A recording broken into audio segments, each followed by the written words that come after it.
I would highly recommend that. Either, set aside some time every morning or just a few times a week, but just put that on your calendar and just let yourself go and don't worry about what you're writing. Yeah, I think there are various levels of kind of accountability and writing help that you can look for, right? So maybe you would look for a local writing group of other folks who are also kind of working on similar projects, business books, that sort of thing, or just people who are. Hey everyone, and welcome back. It is another episode of Leaders Talk. I am Andrew Dupe. I'm the Chief Relationship Officer here at Leaders Press. And as usual, you are not here to hear me. You are here to hear my guest. And my guest here today is Jesse Kwak.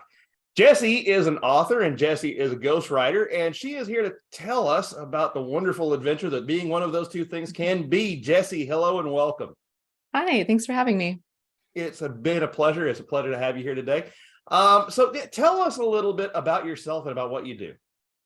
Yeah, so I have been writing for most of my life, but the past decade or a little bit more, I have been working as a freelance copywriter and writing books for myself and also other people. So I write for fun. I write science fiction. And then I also write nonfiction business books. And then, as you mentioned, ghostwrite business books for clients.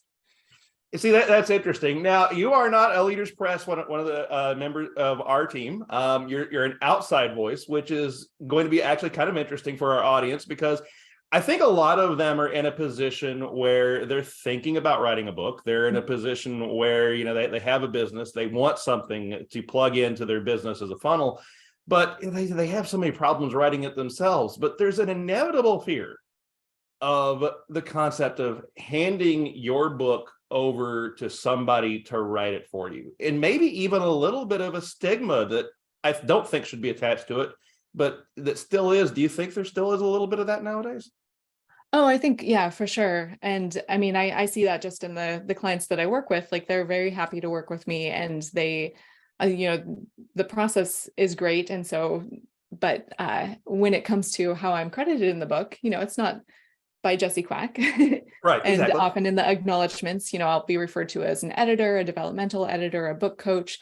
So people are very happy to acknowledge my role in the process. But as soon as you say ghostwriter, it summons up this idea that, oh, well, you didn't actually do any of the work, did you? Which is honestly completely incorrect, and something that when I have new clients coming to me, I have to dispel that illusion a bit and say, this is actually going to be more work than you think. You're going to be way more involved in the process. This is all of your ideas, all of your thoughts. You're essentially writing the first draft in the interview stage. You're just not writing it, fingers to keyboard. I'm taking those interviews and taking that, quote unquote, first draft or the transcripts and turning it into developmentally editing it into a sellable book. Yeah. And see that, and I think there's some overlap in the editing and maybe even in the concept of ghostwriting, because I know for a fact that, having worked with many editors over the course of years, both professionally and in personal life, I know that one of the great things that an editor must always watch out for is to make sure that they never step on the author's voice. That preservation of voice should be their number one first goal. Produce the book, save the voice. Isn't it similar for a ghostwriter when they're approaching something? Isn't that also something that they have as kind of their touchstone? Yeah. And because I work off interviews and transcripts mostly, but the way that you might say something is obviously different than how you're going to write it. So I have to constantly be balancing that of like, okay, this is how the sentence that you said to me in the interview, but how would you have actually written that? And so, I'm often looking at, if hopefully people have, maybe some blog posts that they've written, or even just kind of their conversational email style, that I can start to gather like, okay, this is how you would phrase something. But yeah, that's, with so many everyone has a slightly different voice, different metaphors that they tend to use, different, some people will never use like military phrases or sports jargon. They just don't like that. Other people are all about like, yeah, we're kicking the ball down the field and blah, blah, blah. And, you're like, okay, we're using all fishing metaphors with you or whatever it is. You start to like gather people's vocabulary as well as their ideas. And see, that's so important for I think a potential author who's thinking about having professional help in writing, understand that it's not, you're not coming at it with a form that you're going to then mold their writing into. Part of your job as the ghostwriter is to begin to learn who the other person is and to make sure that you speak as authentically as them as possible. Yes. Mm-hmm. Yeah, absolutely. Yeah. And so, yeah. So then how do you address that with someone who says, well, I'm afraid that getting involved with you, I'm going to lose my voice? Because we hear that very often from new authors is one of the objections they have. It's not stopping themselves because it's something they want to do, but they throw that objection up in front of themselves saying, I'm almost like an empty nest syndrome kind of thing. I'm scared of what will happen if I hand my idea to somebody else to make.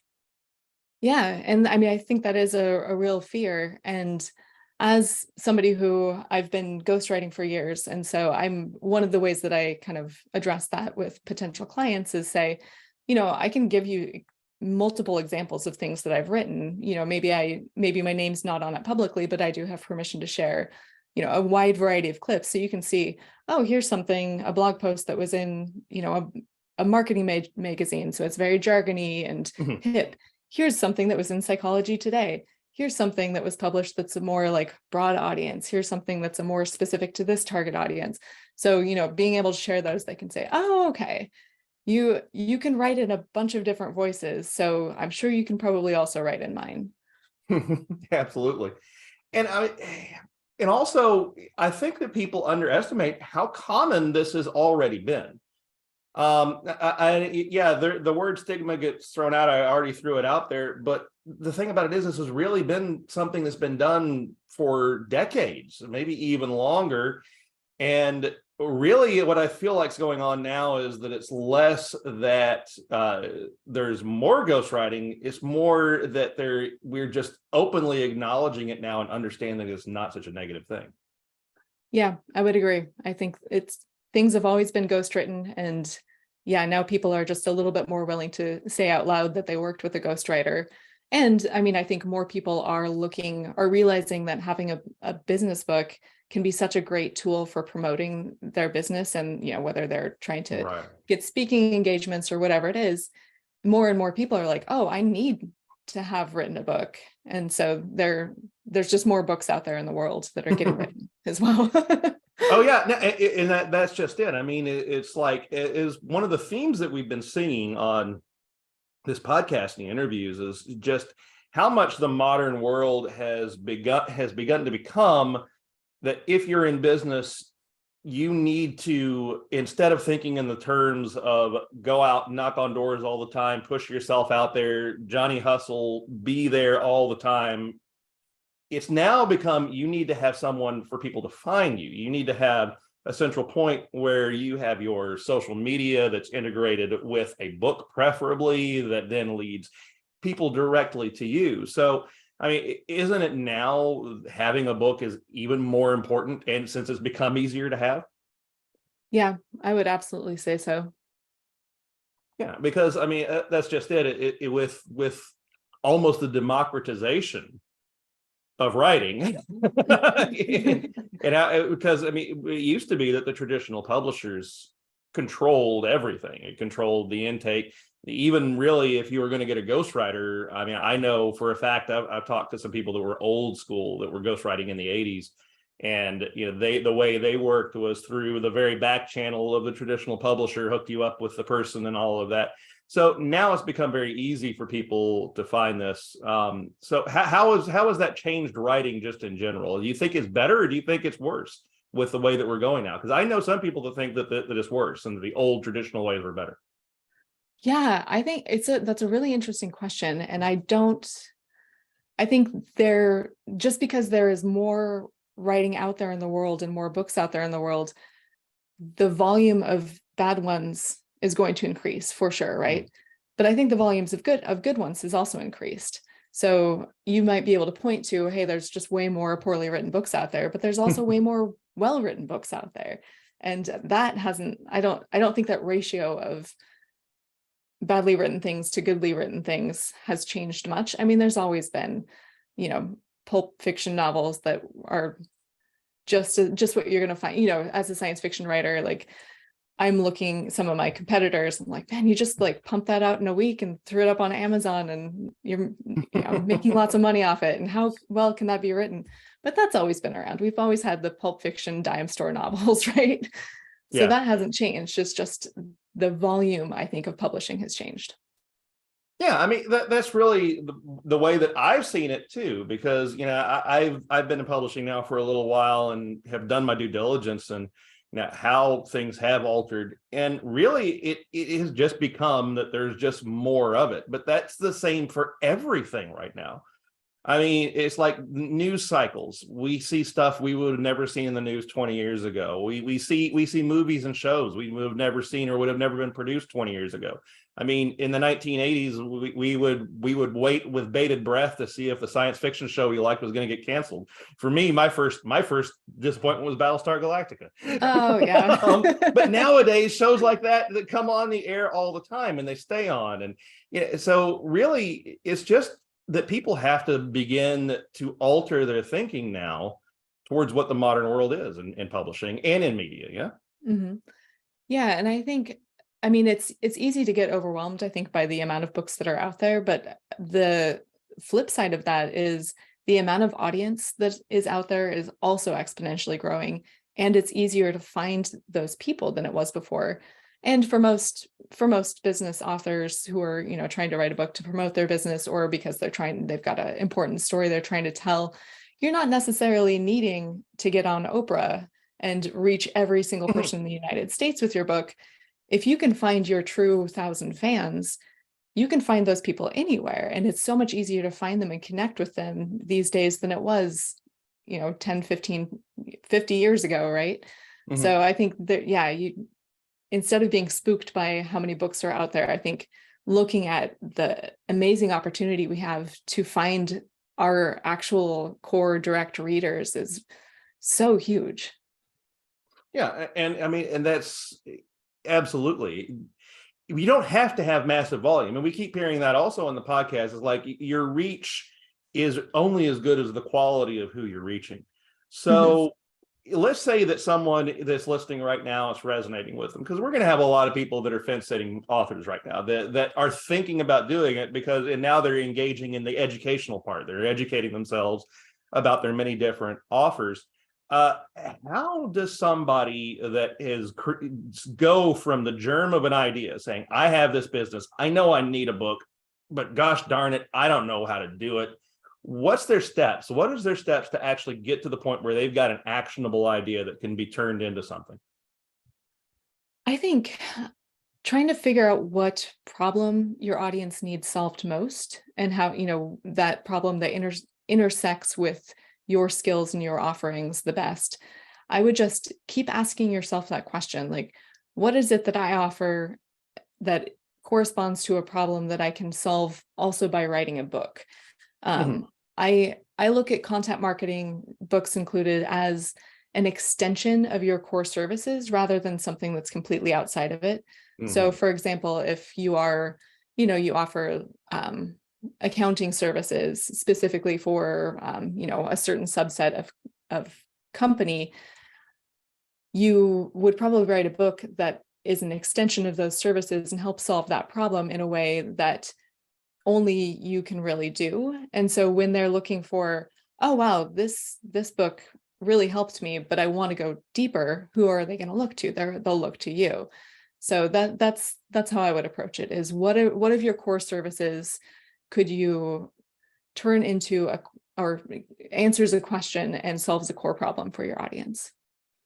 Yeah, exactly. Because that's really what you're doing. Again, another theme that we're regularly touching on is the ability to move people off of your media, the ability to move people off of media you don't control, like let's say LinkedIn, YouTube, materials like that, to begin to move them on the media that you do control. And in that case, do you see a book as a great way to be able to pivot that, to say, look at the book as you start with LinkedIn, you start with an ad on Amazon, it leads you to the book then leads you to you, and then finally you're one-on-one with someone. Mm-hmm. Yeah. And I mean, a book can be a great way to get people onto your newsletter as well, which is media that you control and can be a very powerful way of connecting with people. Yeah. And that's just, and then wouldn't it be beneficial for someone who is a business author to then begin to look at somebody like you or Leaders Press or, others that are out there that have either masterminds, coaching material that is there to help them support, and actually just have a third set of eyes, this or second set, third set, fourth set. I don't know. We could have some reticulums in here. I've been rewatching X-Files. Sorry. Is my every few year rewatch is I'm in season 3, but I'm due for a rewatch. Yeah, so having that third set of eyes, though, or second set of eyes, having someone out there looking at it, that helps you to understand what you need to actually begin to target and how to target people. Yeah, exactly. And that's, I mean, I think that's part of the reason why, like, when I talk to a new client, every once in a while I get the question of like, well, can I just send you a YouTube video that I did and you can write something based off that? Or what if I just dictate something and then you can work off that transcript? And for me, the interview is such a core part of the ghostwriting process, because that's where I'm like, oh, but you said this earlier, now you're saying this now. What do you think of these two things together? And then you see those sparks happening, and it's just that in-person conversation really can help the author gel their idea in a way that doesn't happen if you're just thinking on your own. So it's very collaborative. Yeah, I love that you went there, because I actually want to do a little bit of a deep dive on that here at the kind of the last half of what we're talking about. Because, yeah, that's so important. And I think that gets lost on a lot of people, that the ghostwriting process, or professional writing or professional help, however you want to put it, the ghostwriting process is different, because you may find things when engaging with someone one-on-one in conversations that you may not have thought about if you're just going to sit down and try to slog through. And it is a slog to write. I mean, even successful New York Times bestselling authors will tell you it's a slog to actually get it done. There's so many different things you think about when you have someone you're talking to. Mm-hmm. Yeah. And I think, and part of it is accountability as well. I mean, that's right. One client that I recently was working with, he's written books on his own before, and he was just like, I don't have time or the motivation, I think he was saying, like, to really just make myself sit down and do it. But if we have 2 calls scheduled every week, I'm going to show up at these calls and I'm going to give you everything that I've got right now. And he's like, but I'm not going to show up for a writing session every week just because I have too much other things on my plate. And so, that for him, it was the consistency of just the regular calls and plus the collaboration and knowing that I would be there to help, pull things out, even if he wasn't really feeling it. So that, I think that could be a really effective way to get you through that slog, because it is a slog. I mean, writing my own books, it's a slog. So, yeah. Well, yeah, there's always going to be, even if you find the process fun, there's just always going to be those times where, it's getting it onto the page is difficult. I mean, I've told this story before on the podcast, but I'll tell it again. I went to a talk with Pat Rothfuss, and he was talking about Writing in the Name of the Wind. And he said in the middle of it, this is the worst book ever. No one's ever going to read it. It's terrible. I hate it. I hate myself. I hate this book. This is the worst thing ever. I'm doing a bad thing. And then he kept on writing. Yeah. he had the moment. He had the moment where he just let it pass over him. And he's like, it's done. And then he just started typing again. But that's hard for someone that isn't a professional day-to-day author. I mean, Pat Rothfuss spends 90 hours a week writing. Right. But a CEO who's working 90 hours a week can't spend another 90 hours to fit in to do that. Yeah.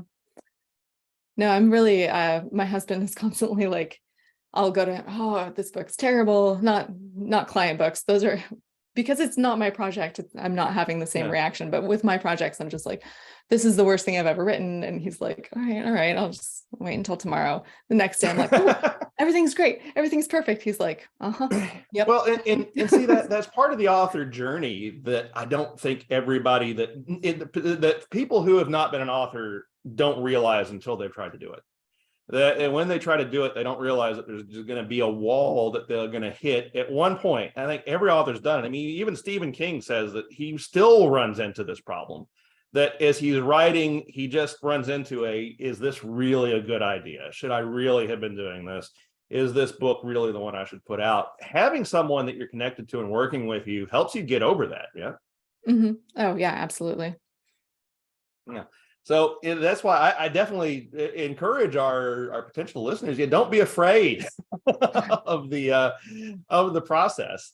So, with that said, what advice do you have as someone who does write successfully? Let's say that someone is listening to us right now. They're fence sitting. They're very close to being able to do it. What advice do you have if they actually want to try writing something themselves? Not necessarily engaging something, but at least just to try it on and put on the writer's cap for a little while, because we definitely have authors that are going to want to try to do it themselves.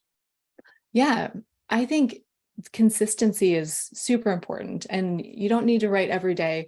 But if you just sit down at the beginning of your week and say, okay, these are the three hour-long sessions that I'm going to write throughout the week, put those on your calendar and make that into a habit.